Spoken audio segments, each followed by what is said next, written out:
কথা বলবো, আমরা সরাসরি চলে যাবো আমাদের প্রতিনিধি সঞ্জনা লাহিড়ীর কাছে। সঞ্জনা, পাক সেনা ষড়যন্ত্রের পর্দাফাঁস, পাক সেনার জঙ্গি ঢোকানোর চেষ্টা একেবারে ব্যর্থ, বিএসএফ এর গুলিতে খতম 7 জঙ্গি। একদম দেখো, যেটা দেখা যাচ্ছে যে কাশ্মীরের সাম্বা সেক্টর, যে সাম্বা সেক্টরে ভোর রাত থেকে আবারও কিন্তু গুলি চালানো শুরু করে পাক রেঞ্জার্স বা পাক সেনাবাহিনী। সেই সাম্বা সেক্টরের দিয়েই কিন্তু এই 7 জন জইশ জঙ্গি তারা ঢোকার চেষ্টা করছিল। যেটা দেখা যাচ্ছে যে পাক রেঞ্জারদের একটি পোস্ট রয়েছে ধান্ধার এলাকায়, যেটা সাম্বা সেক্টরের অন্তর্গত। সেই ধান্ধার এলাকাতেই অনুপ্রবেশের চেষ্টা করেছিল এই জইশ জঙ্গিরা, এবং তাদেরকে চোখে পড়ে ভারতীয় সেনাবাহিনীর, এবং তাদেরকে নজরদারি গ্রিড দ্বারা শনাক্ত করা যায় যে এরা জইশ জঙ্গি, এবং তৎক্ষণাৎ তাদেরকে শুট অ্যাট সাইট করা হয় বিএসএফ এর তরফ থেকে।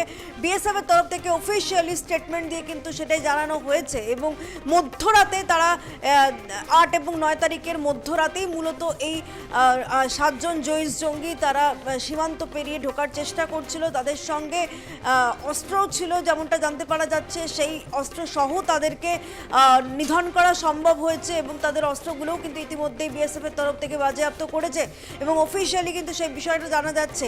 সবটা মিলিয়ে কিন্তু এই সমস্ত এলাকা, অর্থাৎ সাম্বা কিন্তু একদম পিওকের খুব কাছে, এবং সেই জন্যই এই এলাকাগুলোকেই মূলত পাক সেনাবাহিনী এবং পাক জঙ্গিরা এই সমস্ত বর্ডারগুলোকেই মূলত ব্যবহার করার চেষ্টা করছে।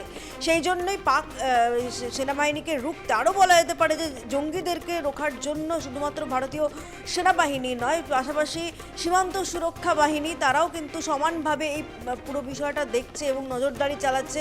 এখনো পর্যন্ত সেই সমস্ত এলাকায় কড়া নজরদারি রয়েছে। এলওসি যেহেতু একদম সীমান্ত এলাকা, এবং তার পাশাপাশি সেখানে প্রচুর সিভিলিয়ানের বসবাস রয়েছে, সেক্ষেত্রে তাদের প্রাণহানির হওয়ারও কিন্তু যথেষ্ট আশঙ্কা থেকে যাচ্ছে, এবং সেই জায়গা থেকেই মূলত জঙ্গিরা যাতে সাধারণ মানুষকে নিশানা করতে না পারে, যার কারণে ওই সমস্ত এলাকায় যথেষ্ট কড়া নিরাপত্তা এবং নজরদারি চালাচ্ছে সীমান্ত রক্ষা বাহিনী এবং ভারতীয় সেনা। ধন্যবাদ সঞ্জনা। বিএসএফ সাম্বায় পাকিস্তানের মদতে একটি বৃহৎ অনুপ্রবেশের চেষ্টাকে ব্যর্থ করেছে। পাকিস্তান থেকে প্রবেশ করতে থাকা 7 জঙ্গিকে খতম করা হয়েছে। জানানো হচ্ছে যে নিহত জঙ্গিরা জৈশ-ই মোহাম্মদ সংগঠনের সদস্য ছিলেন। ভারত লাগাতার পাকিস্তানের অসৎ পরিকল্পনাকে ভেঙে চুরমার করে দিচ্ছে।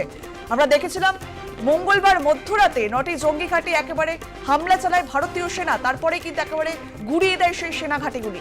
আর গতকালও যে একেবারে অপারেশন চালিয়েছে পাকিস্তানে ভারতীয় সেনা, বায়ুসেনা এবং নৌসেনা, ভারতের ত্রিফলা হামলায় দিশেহারা পুরো গোটা পাকিস্তান। পাকিস্তানের রেডার সিস্টেম ধ্বংস করল ভারতের এয়ার ডিফেন্স। নিয়ন্ত্রণ রেখা পেরিয়ে প্রবল প্রত্যাঘাত। পাক সেনার জঙ্গি ঢোকানোর চেষ্টা একেবারে ব্যর্থ হয়ে পড়ে, এবং পাক সেনার মদতেই জঙ্গি প্রবেশ, আর সেই চেষ্টা একেবারে ব্যর্থ করা হলো, এবং বিএসএফ এর গুলিতে খতম 7 জঙ্গি।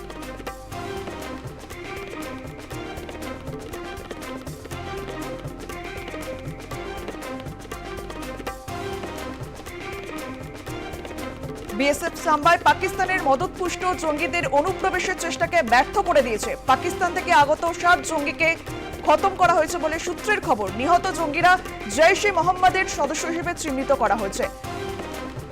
ভারত যখন জম্মু, পাঠানকোট, উধমপুর এবং অন্যান্য স্থানে পাকিস্তানের সেনাবাহিনীর আক্রমণের চেষ্টা প্রতিহত করছিল, তখনই পাকিস্তানের মদতপুষ্ট জঙ্গিরা ওই অনুপ্রবেশের চেষ্টা করছিল, আর তারপরেই কিন্তু 7 জঙ্গিকে খতম করা হয়েছে।